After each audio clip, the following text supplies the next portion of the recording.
ഇറാന്റെ പരമോന്നത നേതാവായ അയത്തുള്ള അൽ ഖമനേയെ വധിച്ചുകൊണ്ട് ഇസ്രയേലും US-ഉം വളരെ സുപ്രധാനമായ ഒരു നീക്കം ഈ ഘട്ടത്തിൽ നടത്തിയിരിക്കുകയാണ് എന്നുള്ളതാണ്. അമേരിക്കയും ഇസ്രയേലും വർഷങ്ങളായി തന്നെ പറഞ്ഞുകൊണ്ടിരിക്കുന്ന ഏറ്റവും പ്രധാനപ്പെട്ട വിഷയങ്ങളിൽ ഒന്ന്, ഇറാൻ പോലെ ഒരു അതിതീവ്ര ഇസ്ലാമിക സ്വഭാവമുള്ള ഒരു രാജ്യത്തിൻ്റെ കൈകളിലേക്ക് ആണവായുധങ്ങളും മറ്റും എത്തിക്കഴിഞ്ഞാൽ അതിൻ്റെ ഭാവി സ്വാഭാവികമായും പശ്ചിമേഷ്യയെ വലിയ ദുരന്തത്തിലേക്ക് കൊണ്ടെത്തിക്കും എന്നുള്ളതായിരുന്നു. ഇപ്പോൾ ദുബൈയിൽ വലിയ സ്ഫോടന ശബ്ദം കേട്ടു എന്നെ സംബന്ധിച്ചുള്ള ചില റിപ്പോർട്ടുകൾ ഈ ഘട്ടത്തിൽ വരികയാണ്. നമുക്കറിയാം, കഴിഞ്ഞ ദിവസം UAE-യുടെ വിവിധ ഭാഗങ്ങളിൽ ഇറാന്റെ മിസൈൽ വർഷം ഉണ്ടായിരുന്നു. ഇപ്പോൾ വീണ്ടും ദുബൈയിൽ വലിയ സ്ഫോടന ശബ്ദം കേട്ടു എന്നെ സംബന്ധിച്ചുള്ള റിപ്പോർട്ടുകൾ വരുന്നുണ്ട്. സിൻസ് സെബാസ്റ്റ്യൻ അവിടെ നിന്നും ചേരുകയാണ്. സിൻസ്, ദുബൈയുടെ ഏതു മേഖലയിലാണ് ഈ സ്ഫോടന ശബ്ദം കേട്ടിരിക്കുന്നത്? ഇത് ഇറാൻ നടത്തിയിരിക്കുന്ന ഒരു ആക്രമണമാണ് എന്നത് സംബന്ധിച്ചുള്ള സ്ഥിരീകരണം വരുന്നുണ്ടോ ഈ മണിക്കൂർ?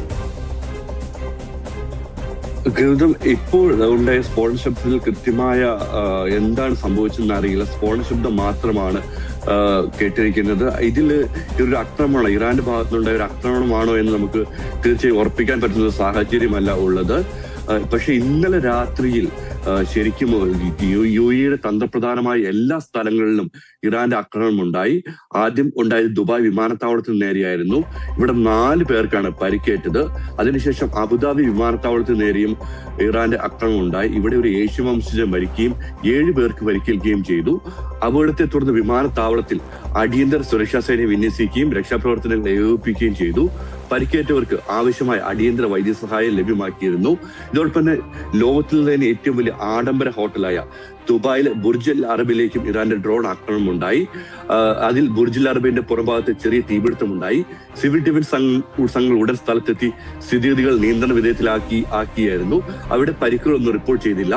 ഇതേപോലെ തന്നെ UAE-യുടെ ഏറ്റവും തന്ത്രപ്രധാനമായ തുറമുഖമായ ദുബായ് ജബലയിലെ ഒരു പെർത്തിൽ തീ പിടിക്കുകയും ചെയ്തിരുന്നു. വ്യോമാക്രമണം ഉണ്ടായതിനു ശേഷം അതിന്റെ അവശിഷ്ടം തെറിച്ചാണ് തീപിടുത്തത്തിന് കാരണമായത്. ഇവിടെയും പരിക്കുകളൊന്നും റിപ്പോർട്ട് ചെയ്തില്ല. ഈ പ്രത്യേക സാഹചര്യത്തിൽ ഇപ്പോൾ UAE-യിൽ ഡ്രോണുകൾക്ക് വിലക്ക് ഏർപ്പെടുത്തിയിട്ടുണ്ട്. ഈ ഡ്രോണുകൾക്കും ഗ്ലൈഡറുകൾക്കും ആളിലെ വിമാനങ്ങൾക്കും ഒക്കെ UAE-യിൽ ഒരാഴ്ചത്തെ നിരോധനമാണ് ഏർപ്പെടുത്തിയത്. ഇപ്പോൾ UAE അറിയിക്കുന്നത് UAE-ക്ക് നേരെ ഇന്നലെ മാത്രം 209 ഡ്രോൺ ആക്രമണമാണ് ഉണ്ടായിരുന്നത്. രാജ്യത്തെ ലക്ഷ്യമാക്കി 237 മിസൈലുകളും UAE-ലേക്ക് എത്തി. ഇതിൽ 132 എണ്ണവും ഡ്രോണുകളിൽ 209 ഡ്രോണുകളാണ് UAE-ലേക്ക് എത്തിയത്. ഇതിൽ 195 എണ്ണവും പ്രതിരോധ സേന തകർത്തതായി UAE വ്യക്തമാക്കി. ശേഷിച്ചവയാണ് ഇപ്പോൾ വിമാനത്താവളത്തിലും മറ്റും വീണത്. അത് രാജ്യത്തെ വിവിധ ഭാഗങ്ങളിൽ വീണിട്ടുണ്ടായിരുന്നു. ഇവയുടെ അവശിഷ്ടങ്ങൾ ജനവാസ മേഖലയിൽ ചിതറി വീണാണ് അപകടം ഉണ്ടായിരിക്കുന്നത്. ഇത് UAE-യുടെ ഭാഗത്ത് ഒരു ശക്തമായ ഒരു ഇതും വന്നിട്ടുണ്ട്. രാജ്യത്തിന്റെ പരമാധികാരത്തിന്മേലുള്ള കടന്നുകയറ്റത്തെ ശക്തമായ ഭാഷയിൽ ഇപ്പോൾ UAE അപലപിച്ചിട്ടുണ്ട്. രാജ്യത്തെയും ജനങ്ങളെ സംരക്ഷിക്കുന്നതിന് ഏത് തരത്തിലുള്ള തിരിച്ചടിക്കും UAE-ക്ക് അവകാശമുണ്ടെന്നും അവർ അറിയിച്ചിട്ടുണ്ട്. ഇതോടൊപ്പം തന്നെ ഏറ്റവും പ്രധാനമായി UAE-യുടെ ഭാഗത്ത് വന്നിരിക്കുന്ന UAE-ലെ വിദ്യാലയങ്ങൾ ഇനി തുറക്കില്ല. ഒരു 3 ദിവസത്തേന് അവധി പ്രഖ്യാപിച്ചിരിക്കുകയാണ്.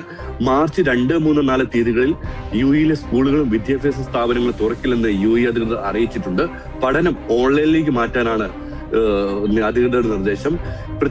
ഈ പ്രത്യേക സാഹചര്യം കണക്കിലെടുത്ത് UAE-ലെ എല്ലാ ഇന്ത്യൻ പൗരന്മാരും അനാവശ്യ യാത്രകൾ ഒഴിവാക്കണമെന്ന് ഇന്ത്യൻ എംബസി അറിയിച്ചിട്ടുണ്ട്. ജാഗ്രത പാലിക്കണമെന്നും UAE അധികൃതരും എംബസിയും പുറപ്പെടുവിക്കുന്ന സുരക്ഷാ മാർഗനിർദ്ദേശങ്ങൾ പാലിക്കണമെന്നും പ്രസ്താവനയിൽ പറയുന്നു. അബുദാബിയിലെ ഇന്ത്യൻ എംബസിയും ദുബായിലെ ഇന്ത്യൻ കോൺസുലേറ്റും സാധാരണ നിലയിൽ ഇപ്പോൾ പ്രവർത്തിക്കുന്നുണ്ട്. ഇത് അവർ ആവശ്യാനുസരണം അപ്ഡേറ്റുകളും നൽകുന്നുണ്ട്. UAE-ലെ എല്ലാ ഇന്ത്യൻ പൗരന്മാർക്കും വേണ്ടി പ്രത്യേക ടോൾ ഫ്രീ നമ്പറും എന്തെങ്കിലും ആവശ്യമുണ്ടെങ്കിൽ ബന്ധപ്പെടാൻ വാട്സപ്പ് നമ്പറും നൽകിയിട്ടുണ്ട്. ഗൗതം,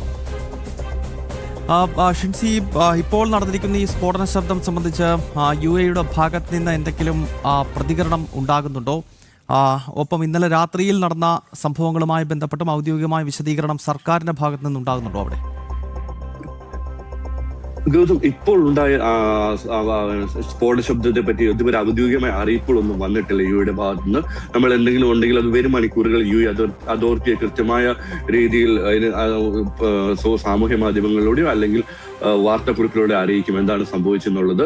ഇന്നലത്തെ ആക്രമണത്തിൽ ഇന്ന് കാര്യങ്ങൾ സംഭവിച്ചിട്ടുണ്ട്, ഇത്ര പേർക്ക് അപകടം പറ്റിയിട്ടുണ്ടെന്നാണ് മീഡിയ ഓഫീസ് വഴി പുറത്തു വന്നിരിക്കുന്നത്. ബാക്കി കൂടുതൽ കാര്യങ്ങൾ ഗവൺമെന്റ് വെളിപ്പെടുത്തിയിട്ടില്ല. ഗൗതം, ഓക്കെ, ഷിൻസ് സെബാസ്റ്റ്യനാണ് UAE-യിൽ നിന്നും ചേർത്തത്.